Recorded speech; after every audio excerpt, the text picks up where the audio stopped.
قبل الفاصل دخل فؤاد الهطار عند اللجنة على أمل إن هو يتنقل للمرحلة التانية. أنا بقى أقول لك إن أنت حظك وحش قوي. أقول لك حظك وحش ليه؟ صدفة قبل ما أنت تبتدي تغني وائل قرر إن هو يغني، والاستوديو كله سمع، الاستوديو كله سكت وكله قاعد يسمع. طبعا في شوية توتر، ما فيش أي واحد يعني يوقف قدام أساتذة وكذا وما يتوتر، فأنا شوية متوتر يعني. طيب تفضل.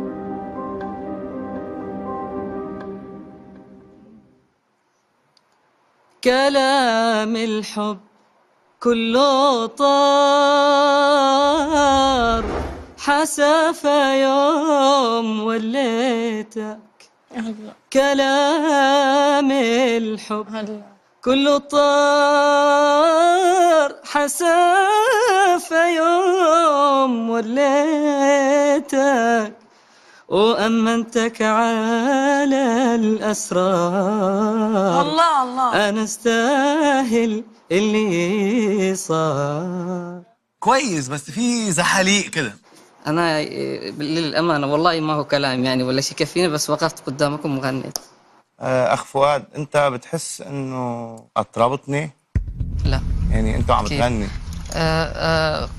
يعني في رعشة في الصوت، ما فيش استقرار زي ما قال أستاذ حسن يعني، ففي شوية خوف يعني. ما أدري زحلط يعني ولا ايه ده طريقة اهو ليك في الزحلقة اهو. معلوم. أنا بحترم هالتواضع اللي عندك إياه، ويمكن لو جاوبتني غير هيك كان رح يكون جوابي غير هيك، فأنا يس. الله يخليك، على راسي والله أستاذ وائل.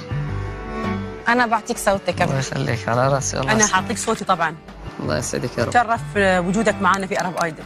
انا حبيت صوتك وهقول لك نعم. مبروك. مبروك.